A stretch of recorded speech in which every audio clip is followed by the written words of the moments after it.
Dear God, dear God, dear God, dear God, dear God, dear God, dear God, dear God, dear God, please make me be dead. Make me close my eyes and not wake up and not go to heaven or hell. Nothing, make me never remember anything, please, dear God.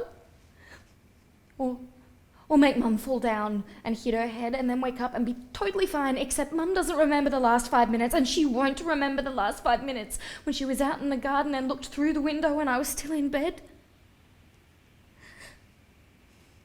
Dear God, please let her definitely not remember that I was playing a game in bed. I'd gotten Mr. Fluffy, who is the toy rabbit that I've had since I was a baby, and I was playing a game with Mr. Fluffy, and let her definitely not remember that Mr. Fluffy was between my legs, or that he was jumping, or that it was my hand making Mr. Fluffy jump. Oh dear God, let me not have thrown the covers off because I was too hot. Let the curtains have been properly closed, or let me at least have noticed that Mum was out in the garden before I started playing the game with Mr. Fluffy. Let me not have opened my eyes and seen my mum looking through the window. Let me not have made those noises. Let me not have said, "Oh, Mr. Fluffy, you're a naughty bunny." Let me have never seen Mr. Fluffy in my entire life, God. Let him never have existed. Let me never have existed. Let Mum never have said anything about the window or Mr. Fluffy or the game, not to me, not to my dad. Let me just go down to breakfast as if nothing has happened, and my mum say nothing, and my dad say nothing, and my brother say nothing.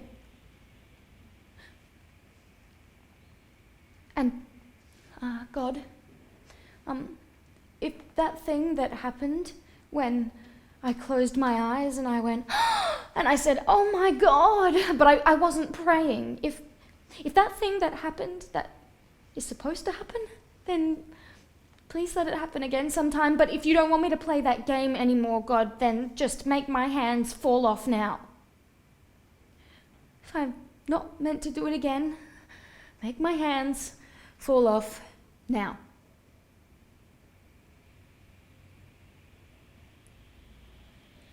Right then. Thanks, God. Okay, amen. Bye.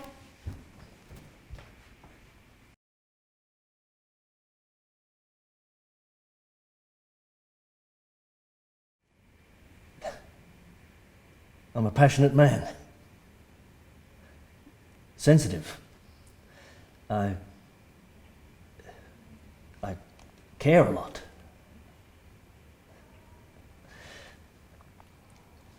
All my life people have taken advantage of that. They mistake my kindness for weakness. I had to learn the hard way to stand up for myself because no one else will. Sometimes they take my passion for anger. And you know what? Sometimes I'm angry.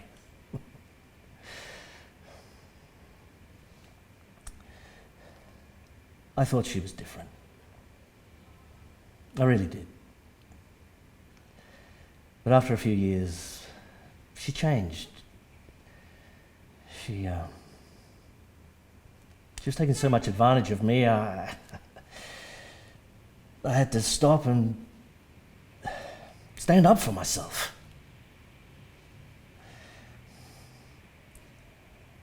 So to answer your question, no. I never laid a hand on her.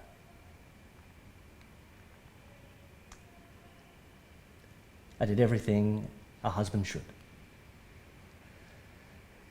Even when she made me mad, and I just wanted to...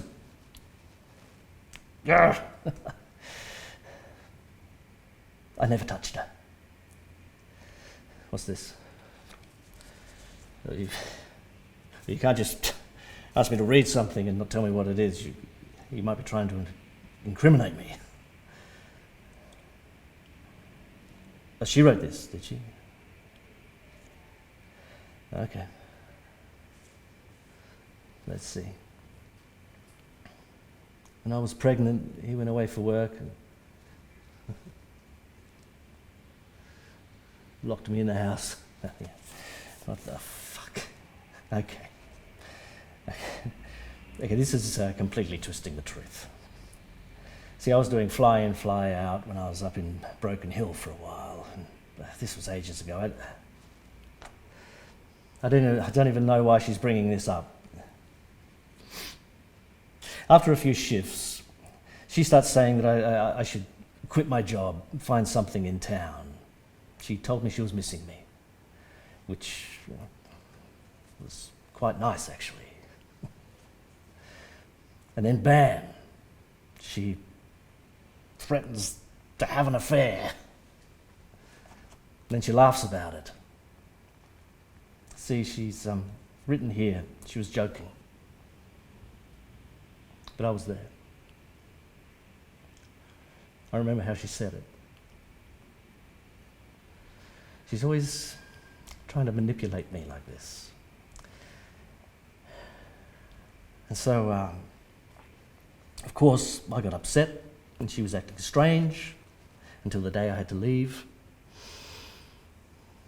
And so I didn't want to let her walk all over me, so I took the keys with me. She wasn't trapped. It's bullshit. She's playing a victim. There were windows. She has an aunt with spare keys. She could have come down from Brisbane if Nadia was in danger. But she didn't, because she wasn't. I could have locked her outside. Now that would have been abusive. But I would never do that.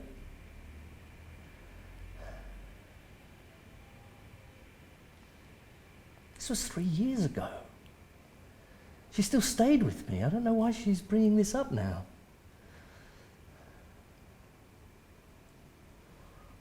What else? There's too much shit in here. I don't even remember. This doesn't even sound like me.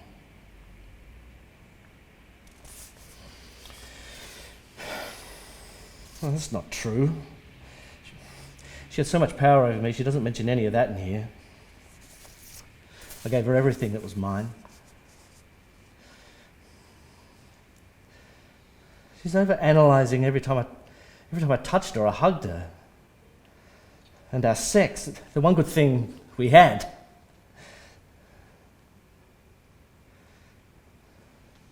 Rape? Rape? You fucking serious?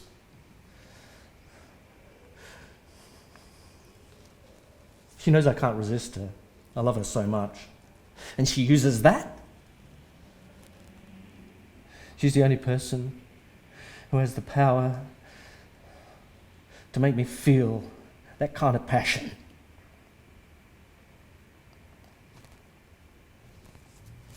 These are pictures. There's no way I could have done that. I mean, look at me.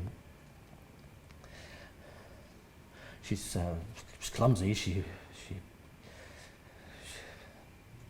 trips. I barely touch her and she's on the ground.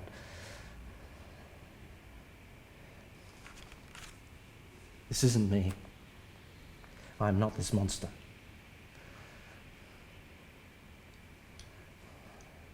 I know he will deny that he ever meant to hurt me, and I believe him. You see, she believes me. She knows that I'd never want to hurt her. But he does hurt me, and he can't see when he is doing it. Every bruise on my body is from him. I believe he found release and sometimes pleasure in hurting me, in squeezing or pulling too hard or hearing me scream. He would tell you he is passionate and loving, and he is. This is why I fell in love with him. But he's also violent and out of control when he's caught up in his emotions. This is why I never left. I live in fear, walking on eggshells. I don't know how he sees me. I'm tired of everything being my fault and being punished for it. He will find a way to justify everything in my statement. He won't recognize the man I describe, and that is what scares me most.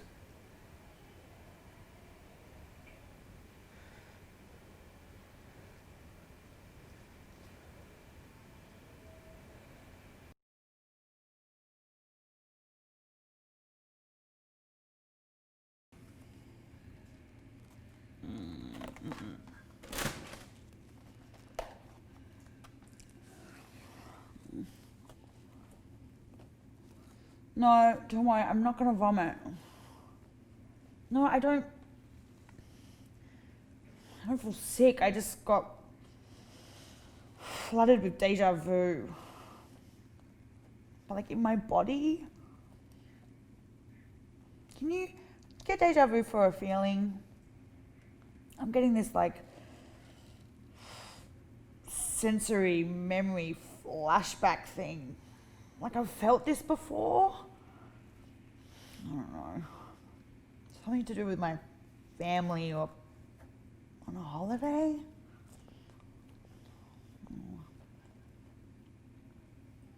Although nearly all of our family holidays were us just visiting relatives overseas. Like all of them, and there was a lot. Our entire family can be traced back to these like 3 tiny towns that are right next to each other. They make like what's it called? The 3 dots. Anyway, they make the 3 dots on the map. Like I want. That's it. The 3 buildings, of course. On the main street of one of the towns, there was like these 3 giant buildings. And they each had these huge signs on them.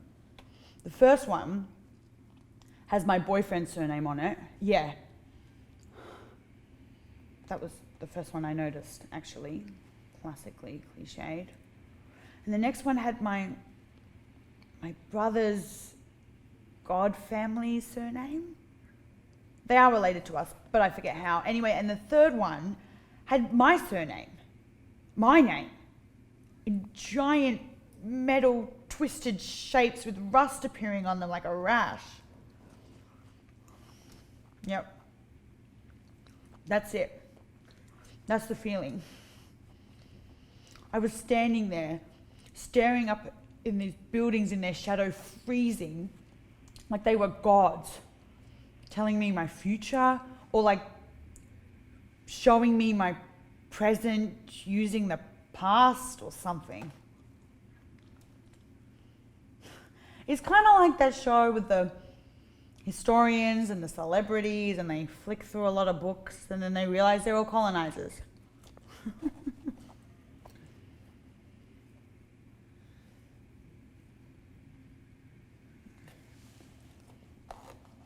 There was this girl at the bar tonight. I say girl, I mean fully grown woman, tall, great pants. And I look up and she's looking back at me, so I smile automatically, like that acknowledgement of a human smile. And she smiles back, and then, I don't know, all of a sudden I get flooded with this like, kiss her. And I wanted to be like, what? Who said that? Not my brain, not my impulses, because I thought oh, what is this feeling? I mean, fear and curiosity. And then there's also this like arm wrestle of discomfort, but also comfort. Fear, curiosity, discomfort, comfort.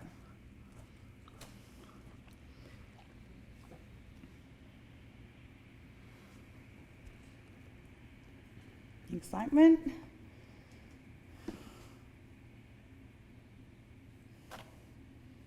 That feeling I had that day with buildings looming my own life over me was intense.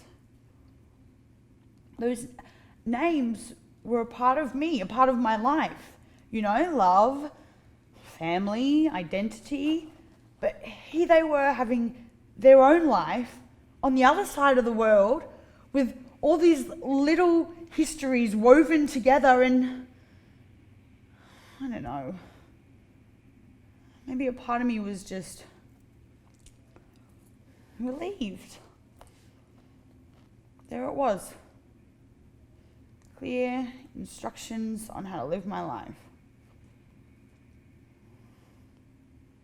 I thought I knew everything about who I was supposed to be, who I was going to be. But then tonight, that thought, my brain is normally like a murky, rapid, good luck trying to get a single thought out of that. But that thought might as well have been a fourth building just birthed right in the middle of the bar, and now I cannot not look at it.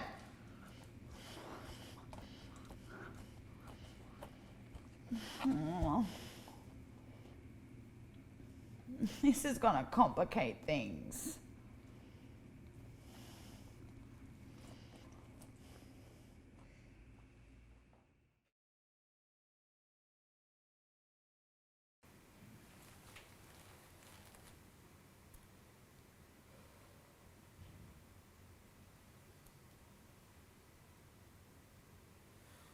What am I gonna say?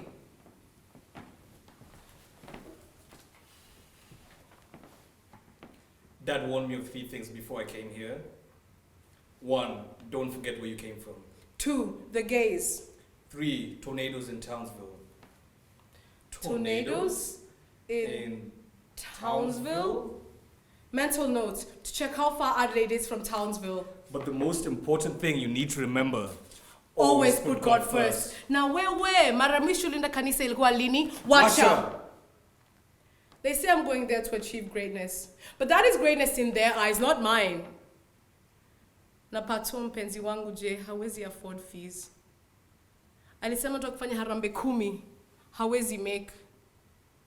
Tell me, how will he achieve greatness? I want to cry. I'm going to cry. Wacha! Usilie, utasema mimi ni softy. G'day. Scanan. I start to change the way I talk. I pick up the R's that I used to drop. A, E, O, U. Wacha. A, E, I, O, U. Wow, you speak such good English. Yeah, 70 years of the British claiming everything in Her Majesty's service requires that of you. I know an African, John Oko. Oh, I actually can't remember his last name. Don't say it. Do you know him? Look, I like your name, but what's your real name? No, your English name. 1, I can't forget where I've come from. Fuck! I can't forget where I've come from because they always remind me that I'm foreign, but not in a good way. They remind me at work, at school, in the streets, in bars, where they lean over me, demanding that I'm more grateful for everything that they've done for my poor, poor country, Africa.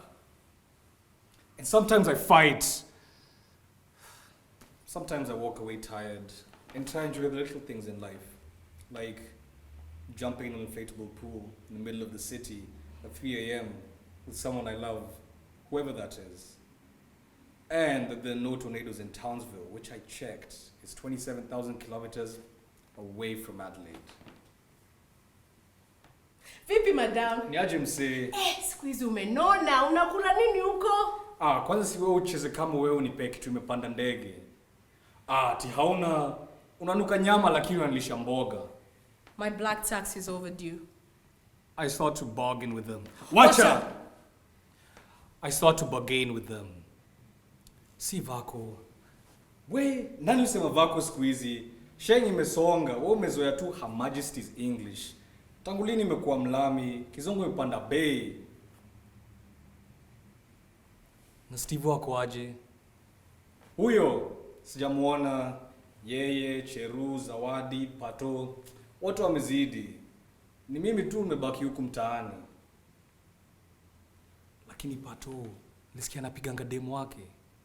You story si poa. Kwa nini mnamuongeleshanga? Si unajua wanawake wengine ni kichwa ngumu. Lazima wafunzwe adabu. Tibu nenda hivi na kama. So nitakuwa solo. At least naenda kwa Auntie Caro. Atasema dress yangu ni fupi. Ati the Jamas will wish to be the slit to my dress. Ati their goal in life will be to aim for the highest. Lakini all my face puzzles will be there. We can go play in the riverbanks and play tapo like old times.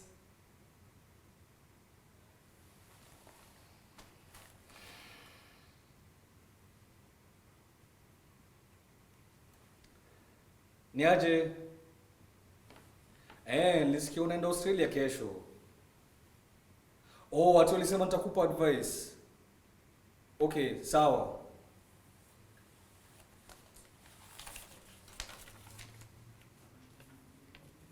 There are 3 things I need to warn you about.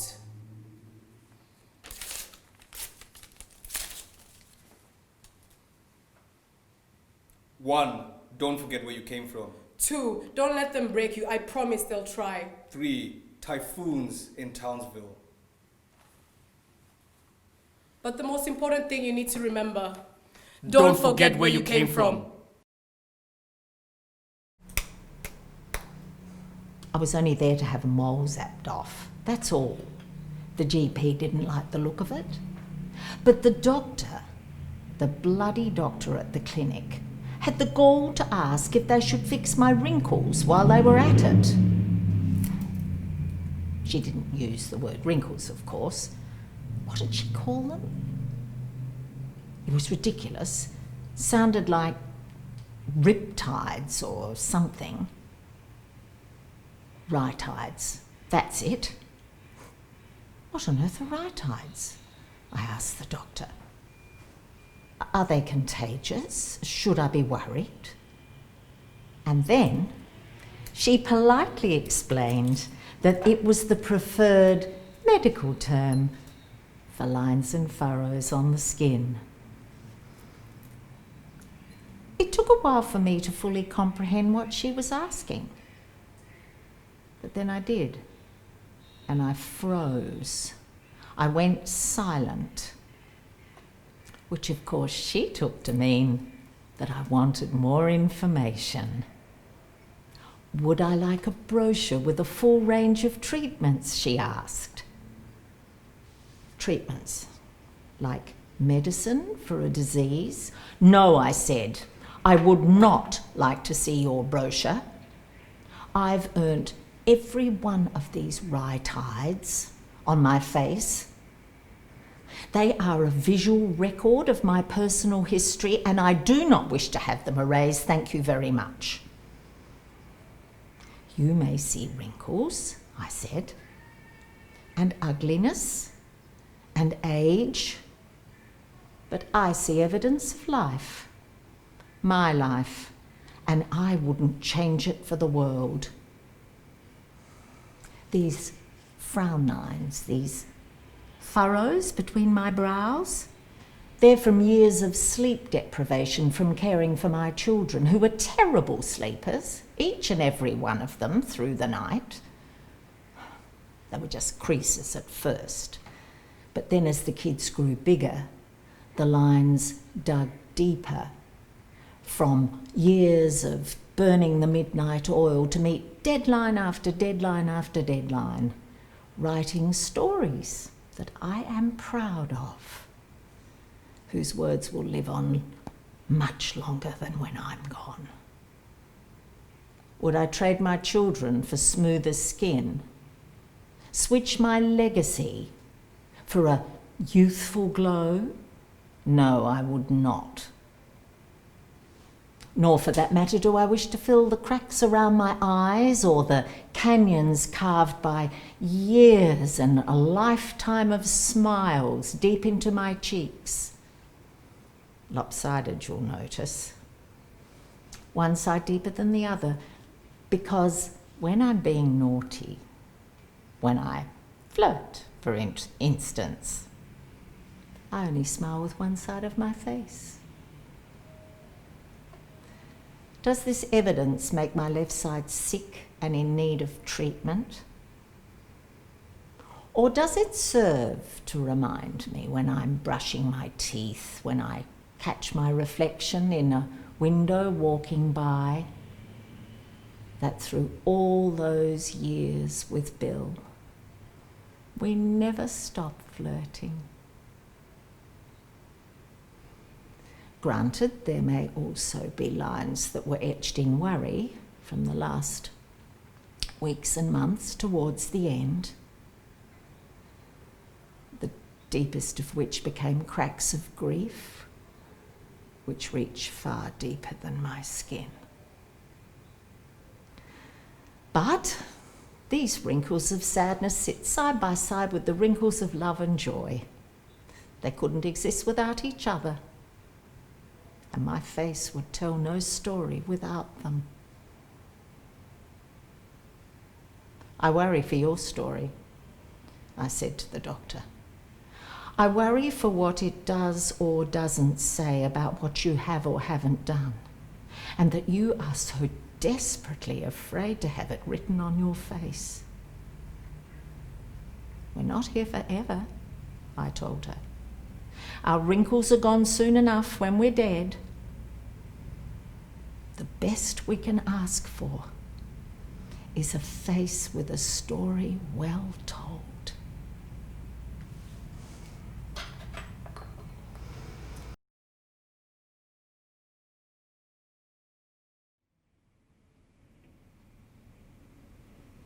I'm so tired. You know, I feel like I always have to be somebody else, somebody you want me to be. I tried to be someone who plays cricket with the boys, you know, big, strong, cocky. Oh, I know, right? That ref must be blind. Yeah, there's no way we would have lost if those guys weren't dirty, rotten cheaters. All that stuff just makes me feel disgusting. You know, some big, sweaty mess. I have to keep that up all the time. You know, I have to justify everything I do with little white lies. Oh yeah, work? Oh yeah, work, that's going great. Yeah, I had a business that shut down months ago. Oh yeah, and the workload of my degree, that is murder, despite me deferring. Before I know it, I feel like I'm being torn apart, you know? I feel like I have to be somebody else to every single person that I meet. But acting, no, that's my passion. Yeah, it's such a relief to be so self-assured with who I am. When I'm Andrew and the place spiked heels, I never lost for words. I never have to think about what name I'm going to give the barista. I'm told who I am. I act how the director wants, and I never have to justify wearing makeup. Oh, my nails. Of course I didn't want to wear them. My friend made me do it when I was drunk.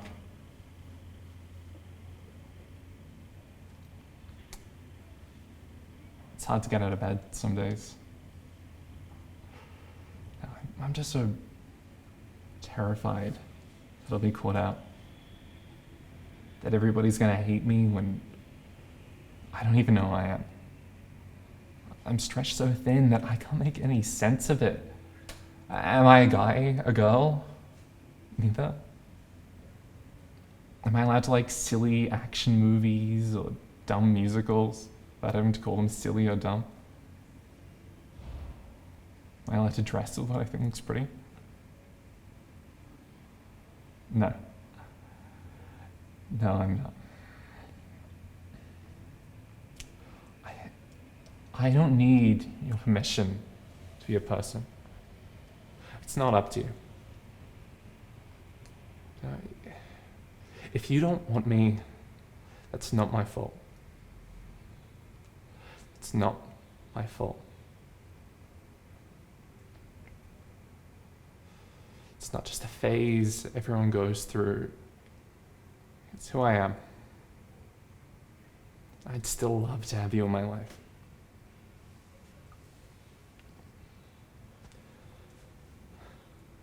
Hi, I'm Jackie. It's nice for you to meet me.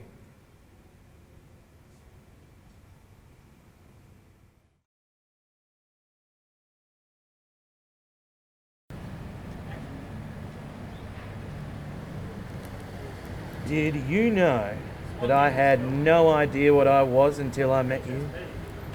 I mean, I had an inkling. Could have guessed. Striding through the mangroves did seem so natural to me. Long arms by my side and a curtain of fur steaming in the sun. The few who spied me on my casual strolls were quick to scream and point. The stupid few with rifles would attempt to shoot at me. One of my earliest memories is of going down to my favourite stream where I used to play skipping stones with my frog friends. I got shot at. A bunch of morning hunters thought I was fair game. My skipping stone skills were on point that day, but both lost an eye. Back then, the only names I knew were freak and weirdo. Once I even got called the Boogeyman. Clearly that guy had no idea what he was talking about, let alone what country he was in. I only know that now, in retrospect, after knowing you. Keep working on it. Cheers, buddy. As I said, what's that there? Yours? Yeah, it's mine. Thanks. Quinkin, Jugabina, Yarama. Words you taught me with your eyes. Words I'd never known, but I'd felt. A name for me in my lonely wilderness. Yowie. Seems, no matter how many names you got as a cryptid though, times are tough. Times are tough. All the sponsorship deals with the cheeky chocolatiers and the Yowie hunters, well, they've all fallen through, haven't they? Now the only hope you have is going out in the wilderness, hoping you get caught, maybe get some heat on Reddit or something. Yep, times are tough. But I have you. 2.5 meters of furry buxom Jimbra. A Yowess that was raised by a cobbling family in the mountains. They taught you how to read and you taught them how to love. And you've taught me so much. So much. You've taught me to nod at my nature and show my potential.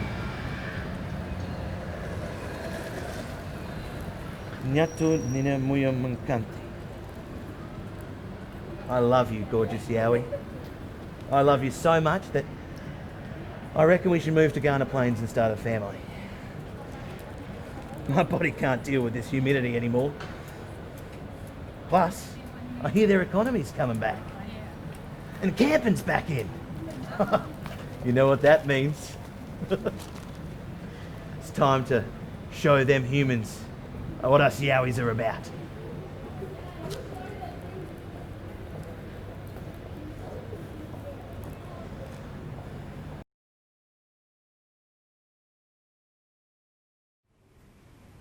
I know what you want me to say. You know I know what you want me to say. But you don't know why I won't say it. I'll tell you. Something important has fallen into place. Something that cannot be taken for granted. Something wonderful and terrible. I know who I am. I've spent nearly 3 decades working to get here, but now I know. It's inescapable. Pandora's box is smashed and I'm here. I'm me. You ordered the glazed sticky pork. That made my stomach curdle. Did you know pigs are smarter than dogs? Do you even care? No. From where I'm sitting, you might as well have boiled Benji, but hey, you buy the big issue. You go to the theatre. You're so fucking woke. I'm wearing the necklace. That was so generous of you. Très généreux. I'm very, very pretty.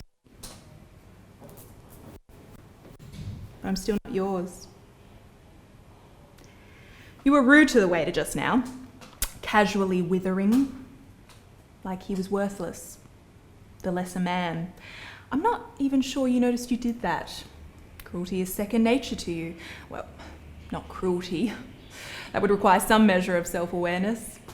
Apathy, maybe. That's cruelty's second cousin. But I'm not even sure that's right. I think you're smug. I think you know everything. I think you know what's right and what's wrong.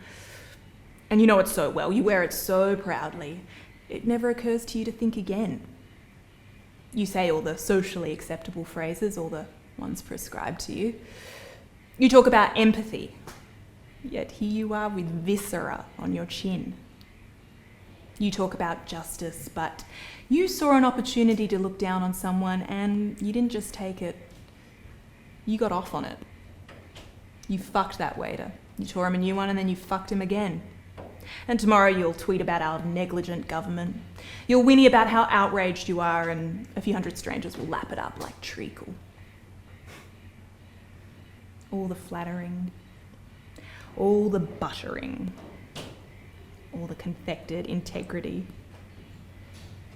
Words for weasels and fools.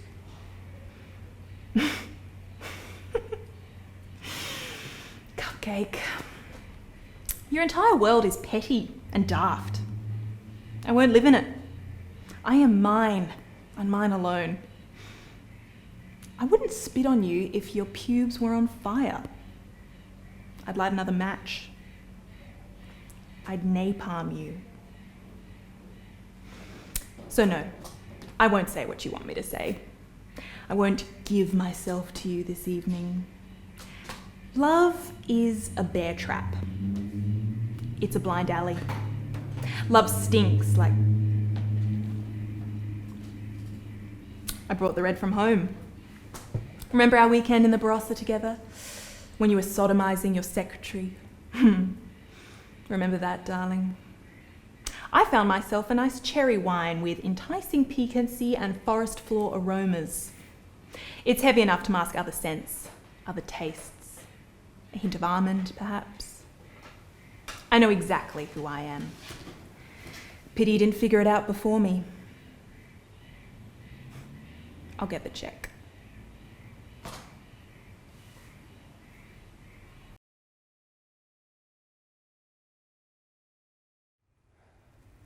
So I want to say this straight off the bat. I'm dead. It's important I say that now. This isn't a twist. It's not one of those kinds of stories. It's who I am, what I am. In your words, a John Doe, a corpse with no name. In mine, food for worms, but that doesn't really cover it. There's something else, a knowingness, an understanding. I wish I could explain it to you.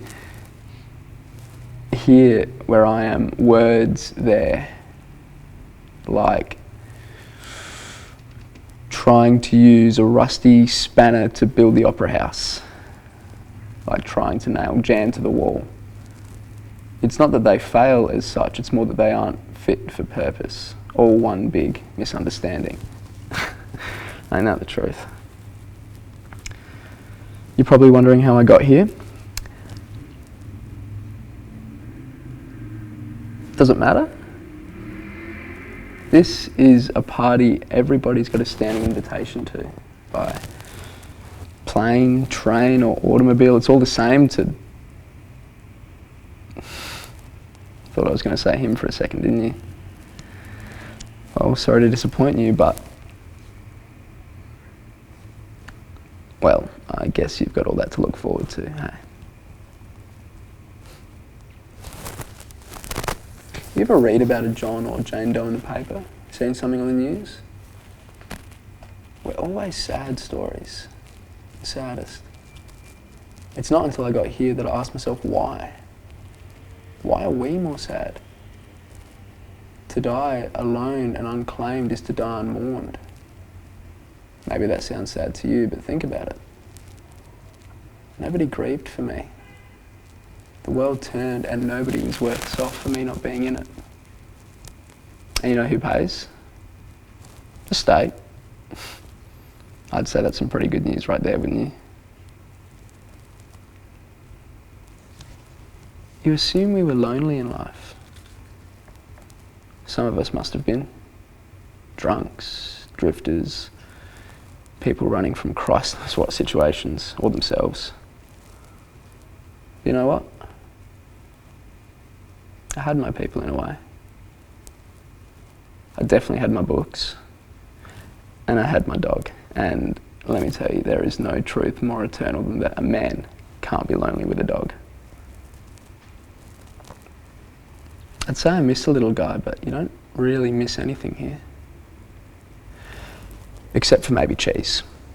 I find myself thinking of cheese quite a lot.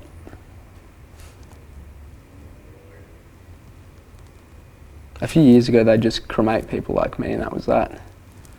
Now we get a little plot, a little plaque with a date on it. What's sad about that? There's an old woman that comes here every week and puts flowers on her grandson's grave. A little Christmas tree in December. Now that's sad. That's bloody heartbreaking. And it's not just a figure of speech, by the way, the heart really does break. There's some long, fancy name for it, which means it must be true.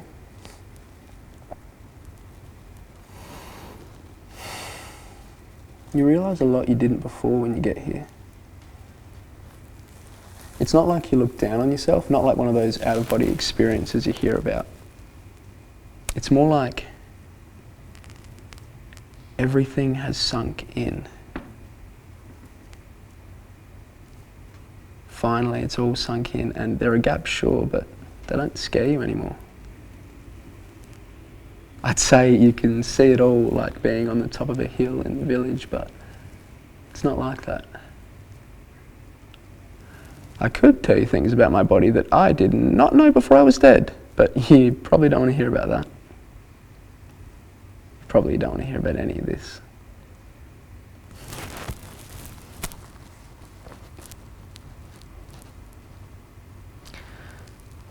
Remember that little icebreaker I used to play at parties?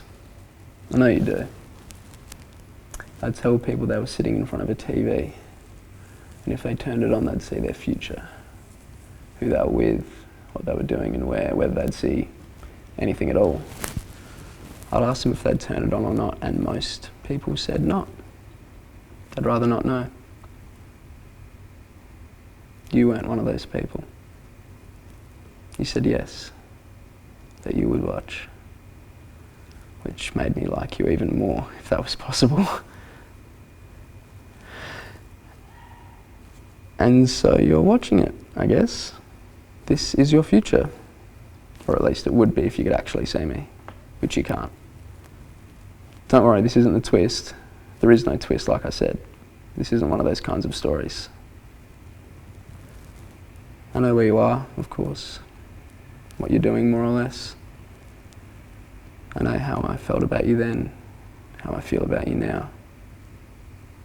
I know what I should have said to you at that party, and I have a pretty good idea what you would have said if I had. And I'm okay with that. I know why you don't come here every week and put flowers on my grave, and that's alright. It's really alright.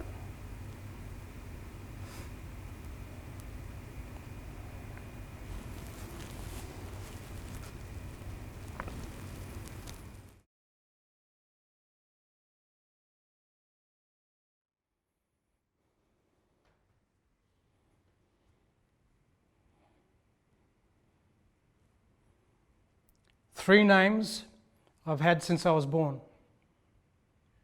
1, 2, 3. Third time lucky. Third strike's a charm. A strike? Third strike, you're out. No. 3's my lucky number. 3 names I've had since I was born. The name they gave me in the orphanage, a name that's easy to pronounce, but not the same as any of the other babies, so there's not too much confusion. I don't really remember being called this name. I was too young before it got changed again. But if I hear it or meet someone with that name, I feel a sense of familiarity, connection, something. But that was my second name. The first one was given to me by my mother, my blood mother, who birthed me, who held me once. I didn't find out about that name till after I met her.